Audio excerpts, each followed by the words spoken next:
Okay, you guys ready? Yes, sir. Well, thank you guys for coming to this process here, this press conference.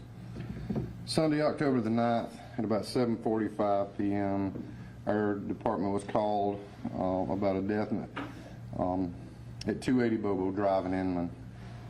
When we get there, we find out we don't have one, we have four. And one has been transported to the hospital with some injuries that he succumbed to in one of our local hospitals. So we had 5 total victims of a murder. I'm going to identify 4 of the people. The 5th one, we hadn't had time couldn't find the family, and I just simply cannot tell them over the news what's happened to their child. I can't do that. So the first one is Thomas Ellison Anderson. He's 37 years old, of that address, 280 Bobo Drive. Adam Daniel Morley, 32 years old. Mark Allen Hewitt, who's 59 years old. And a Rocha, a Christian Mogil Rocha, who's 19 years old. They were all murdered in this home. This is the largest single murder we've had in Spartanburg County. So I want to brag on our team that put all this together and did all the hard work. They really stayed on this, and their hard work and determination is what caused us to be able to arrest a young man and get a confession out of him that he did this heinous crime. Now, I want to tell you this. This is very important. I went home Sunday and I prayed for my team. I prayed that they would find what they need to find, but also the stuff they have to see. So Monday morning, my wife and I were reading Psalms 107. And after we read Psalms 107, we started praying and specifically asking the Lord for a break in this case. I said amen about 8:05. I got up and went outside for some coffee to check, for my cat, whatever was going on with my dog. And Captain Steve Cooper texted me and said, "You need to call me." So I called him, and he says, "Man, this broke within 5 minutes ago that we got this guy in custody. He's in Georgia. Got the car that was stolen from the home of one of the victims that was there. Unfortunately, one of the victims there, he'd borrowed his car from his mom, and she had to report it using without consent because she couldn't find her car. And all of these men were drug users. They were addicts. Now, our laws don't put people to death for being an addict. So these men and women didn't deserve what they got. They did not get justice at all. And putting this guy in jail doesn't make everything better for these families. It just means that they don't have to wonder. So I'd like to thank God for answering our prayer very quickly.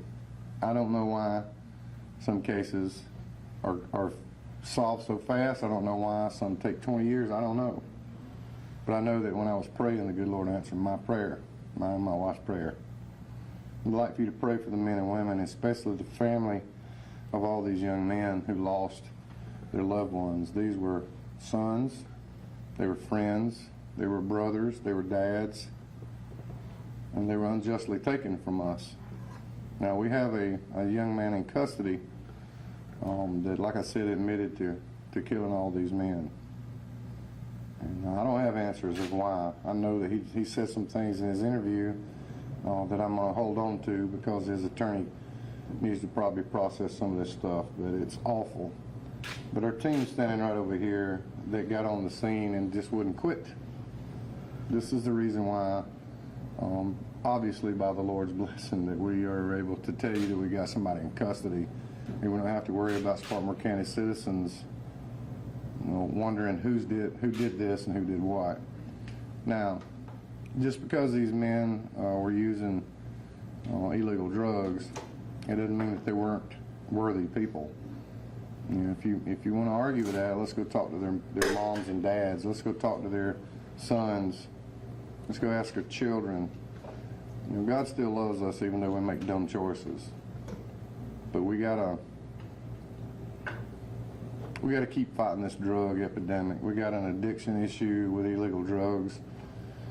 I hear people's little snotty remarks about, yeah, why don't you do something useful? every time we take one marijuana cigarette off the road, that's somebody that's not going to get to smoke that one. Now, I don't know if we'll ever win the war on drugs. I don't know, but it ain't got nothing to do with the fight we're going to bring to you. So I want to really brag on our team and all the hard work they did and what they have to see on a daily basis, and these families that are struggling, why. So I will do my best to answer questions if I may, but I have a picture of the suspect who is in custody. And I said I did. I'll get that to you. Steve, you have a picture of him? I'm sorry.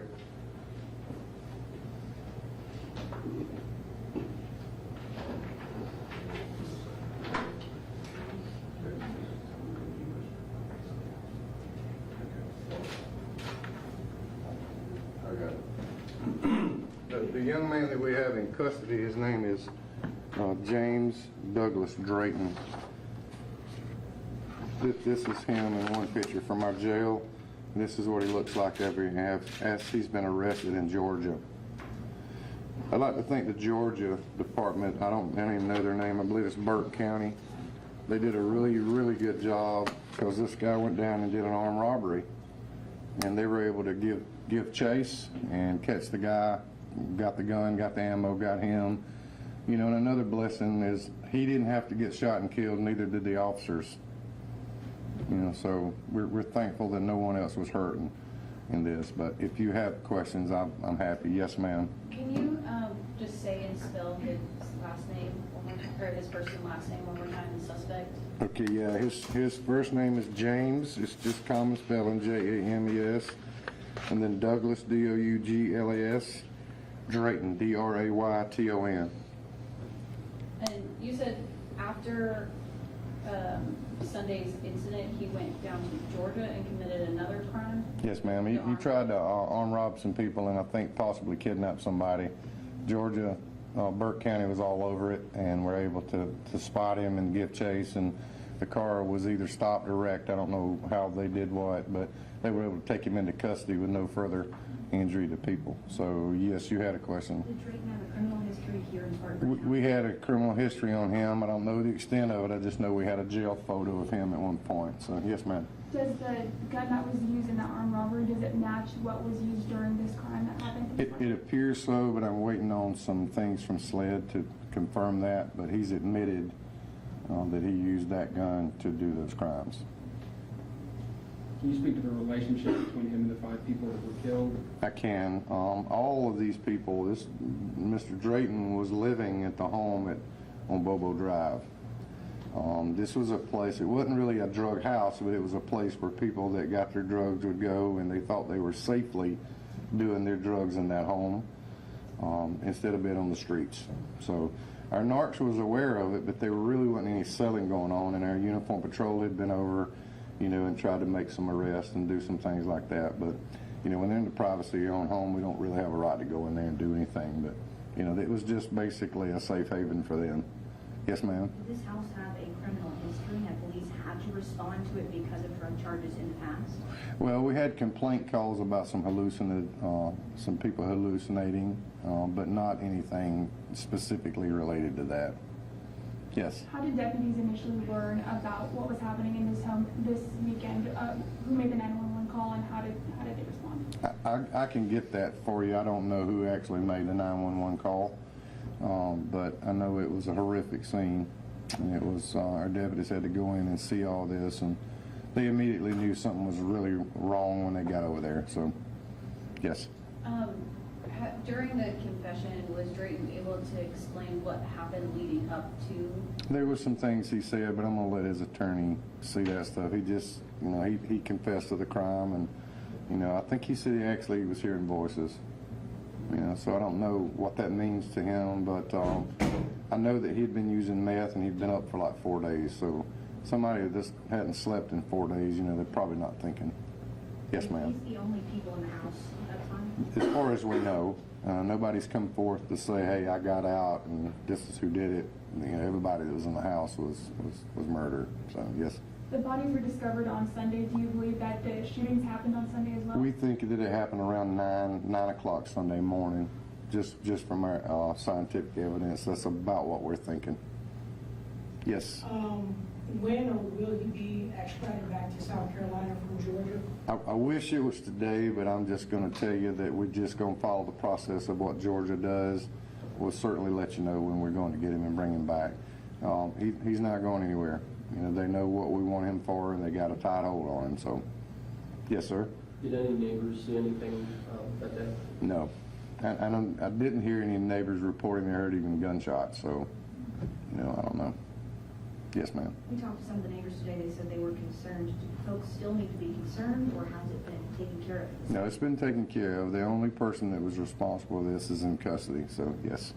What's the level of sleds involved at this point? They help us process the, like matching the bullets that are at the autopsy, match the gun, those kind of things. So any evidence process, that's what their involvement is. So, yes. I know this happened over in Georgia. Can you provide any details about when it happened and kind of how they found him and made that arrest? All I can tell you is around 4 o'clock in the morning, which would have been Monday morning, is when we were notified. Because the car was in NCIC, thank God that the lady that owned the car reported it as using without consent. We knew who should be in the car, and when we couldn't find that car, and they found it down there, that was the break we were looking for. So I don't know exactly the time frame, but I know there was a chase involved. I don't know much more about that, but I know around 4 o'clock is when we were notified. Yes, ma'am. How's the family doing right now? Well, I mean, you know, I had to go, me and the investigators and the victim's advocate had to go over and talk to them about their loved ones. So they're hurting pretty bad, of course. So, yes. That was 4 a.m. Monday? Yes, as far as what we were notified about the gentleman that we had in custody.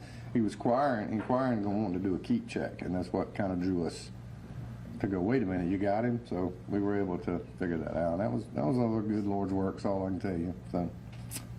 Can you speak to how he was identified as a suspect? Was it just that he was a resident at the house? Well, we knew the car was supposed to be to one of the victims. He was in that vehicle, and he'd stole it from that house, and then the ammo and the gun matched what we was pretty sure. You know, we're just confirming that through SLED, like you asked. So, yeah, yes, Is sir. he from Georgia? Or are you I think he's from here. I think he's actually from South Pine Street here. Yes. Do we know what kind of drugs were involved? I think you mentioned that maybe. Yeah, I know that the gentleman that did the shootings he said doing meth. I think one of them said their family had a heroin issue.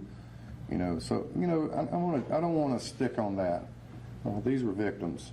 It wouldn't matter to me if they were church members and never did any of that stuff, or they were heroin addicts. They were still somebody's son, brother, friend, dad. You know, they're all a child of God, and they didn't deserve what they got. So, one second. Yes? I know you've mentioned there being a drug epidemic, but has this maybe opened the door for the Sheriff's Department to prevent something like this from happening again, or maybe going into different places and trying to clean up some of these possible drug homes? We do that literally every single day. I mean, that is on our forefront because we know that drugs drive a lot of other different crimes. So we really have been stringent about that for a long time. Yes, sir. I was just going to ask, collectively, what are the charges that he's charged with? Good question. 5 murder charges and 4 possession of a weapon during a violent crime. And if there's more to be charged, we'll certainly do that. But we are working with the solicitor's office. I think Barry Barnett and his team walked through the house yesterday, and with me and the investigators, and we're hoping this fits the criteria for a death penalty. Has counsel been appointed, or?